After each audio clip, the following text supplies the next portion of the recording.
Party ఒక సంవత్సరం పాలన పూర్తి చేసుకుంటున్నటువంటి నేపథ్యంలో ఇంకా ఒకటే రోజు మిగిలింది వాళ్ళ సంవత్సరం పూర్తి కావడానికి. ఏమి ఎరగబెట్టినామని వాళ్ళు సంబరాలు చేసుకుంటున్నో తెలియదు. ప్రజలకు కూడా ఎవరికి అర్థమైతే లేదు. ప్రతి జిల్లాలో సమావేశాలు ఏర్పాటు చేసి ప్రజల లోపల ఉన్నటువంటి అసంతృప్తిని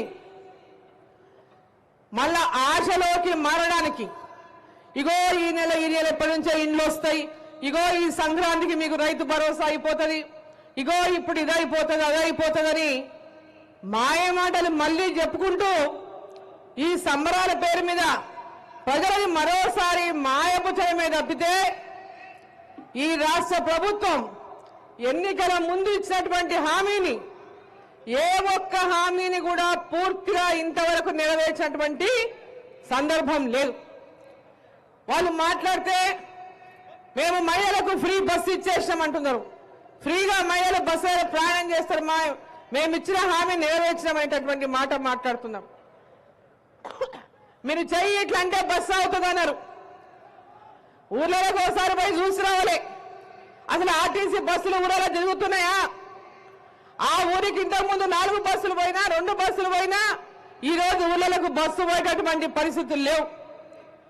బస్సులు తిరిగేటువంటి పరిస్థితి ఈరోజు రాష్ట్రంలో ఏర్పడ్డది.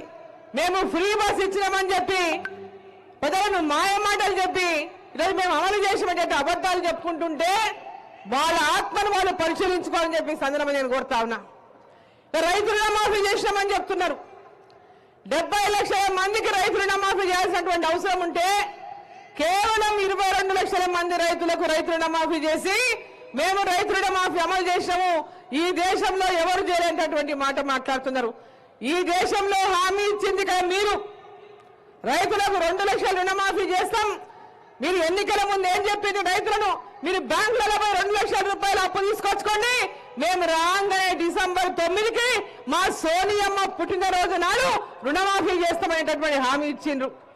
మరి సంవత్సరం అవుతుంది, ఇప్పటిదాకా రైతులకు రుణమాఫీ ఎందుకు జరగలేదు పూర్తిగా అని చెప్పి నేను ప్రశ్నిస్తా ఉన్నా. సంవత్సరం అవుతున్నా పూర్తిగా రుణమాఫీ ఎందుకు కాలేదని చెప్పి నేను ప్రశ్నిస్తా ఉన్నా. రైతు భరోసా, రైతు బంధు పథకానికి రైతు భరోసా పేరు పెట్టి సంవత్సరానికి 10,000 కాదు, మేము వస్తే 15,000 ఇస్తామని చెప్పిండ్రు కాంగ్రెస్ పార్టీ వాళ్ళు. సంవత్సరానికి 15,000, ఎకరాకు పంటకు 7,500 చొప్పున 2 పంటలకు సంవత్సరానికి 15,000 ఇస్తాం రైతులకి. కౌలు రైతులకు కూడా 15,000 ఇస్తాము, ఉపాధి హామీ కూలీలకు 12,000 ఇస్తామని చెప్పిండ్రు సంవత్సరానికి.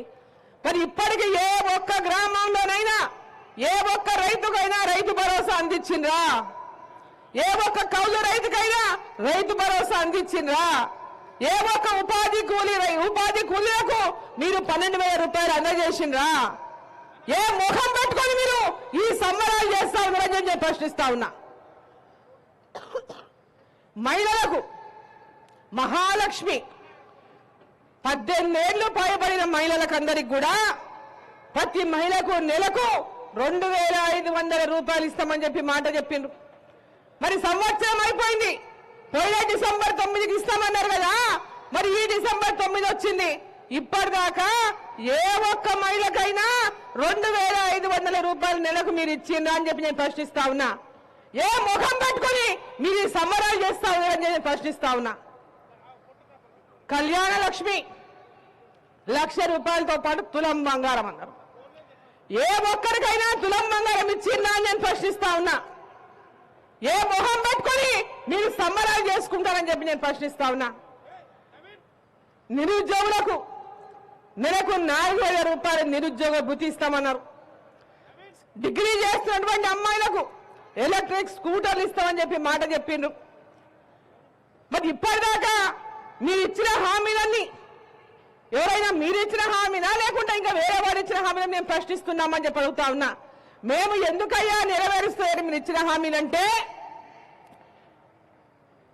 భారతీయ జనతా పార్టీ మమ్మల్ని విమర్శిస్తుందని చెప్పినటువంటి విధంగా అన్నవారుగా నోరుకి ఎంత వస్తే అంత మాట్లాడుతున్నారు. అసలు ఈ ముఖ్యమంత్రిది అసలు నోరేనా? అది నోరేనా? ఒక ముఖ్యమంత్రిని చూసినాం గతంలో, కేసీఆర్. ఆ కేసీఆర్ భాషలు కానీ, ఆ కేసీఆర్ యొక్క మాటలు కానీ, ఆ పద్ధతిని అసహించుకునే తెలంగాణ ప్రజలు గద్దె దింపిన విషయాన్ని ఈ ముఖ్యమంత్రి సోయి తప్పినట్టున్నాడు. ఈ ముఖ్యమంత్రి ఏం మాట్లాడుతున్నాడు?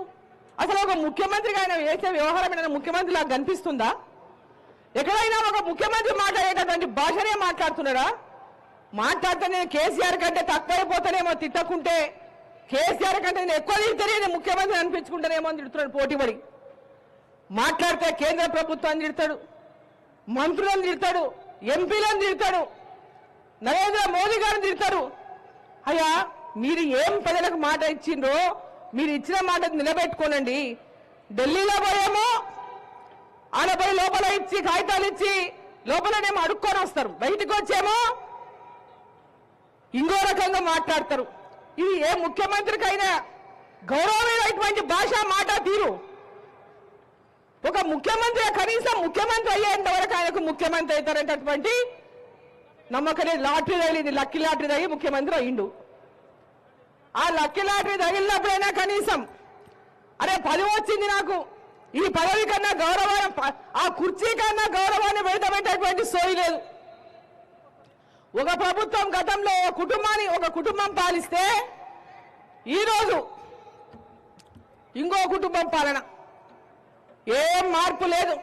ప్రజలేమో మార్పు కోరుకొని ఓటేసిండ్రు. ఈరోజు ప్రజలంతా కూడా ఇటువంటి మార్పు కాదు మేము కోరుకున్నది, ఇటువంటి మార్పు కోసం మేము ఓటు వేయలేదు. ఒక నియంత్ర పాలన వద్దని, ప్రజలకు ఇచ్చిన హామీలు నెరవేర్చినటువంటి ప్రభుత్వం మాకొద్దని, ఈ రాష్ట్రంలో కక్ష సాధింపులకు పాల్పడి కేవలం ఒక కుటుంబం ఈ యొక్క తెలంగాణ రాష్ట్రం యొక్క సంపదనంతా కొలగొడుతుంటే, రాష్ట్రాన్ని అప్పుల పాలు చేస్తే, ఆ అప్పుల పాలు చేసినటువంటి రాష్ట్రాన్ని రక్షించుకోవాలని ప్రజలందరూ భావించి మార్పు కోరుకొని ఈ రాష్ట్ర ప్రభుత్వం ఉన్నటువంటి పార్టీని గెలిపిస్తే, ఈరోజు వీళ్ళు ఏం చేస్తున్నారు? లంకె బిందెలు ఉన్నాయనుకున్నా, నేను ఖాళీ బిందెలు ఉన్నాయని చెప్తున్నాడు. లంకె బిందెలు ఉన్నాయని ఎట్లా అనుకుంటావు? ఎన్నికల ముందు అందరు చెప్పిందే కదా 1 లక్షల కోట్ల అప్పులు ఉన్నాయని. 6 లక్షల కోట్లు 7 లక్షల కోట్ల అప్పులు ఉన్నాయని మేము చెప్పినాం, మీరు చెప్పిండు. లంకె బిందెలు ఎక్కడ ఉన్నాయనుకున్నావు? లంకె బిందెలు దోచుకోవడానికి కోసం వచ్చినావా, ప్రజలకు పని చేయడానికి వచ్చినావా అని చెప్పి నేను ప్రశ్నిస్తా ఉన్నా.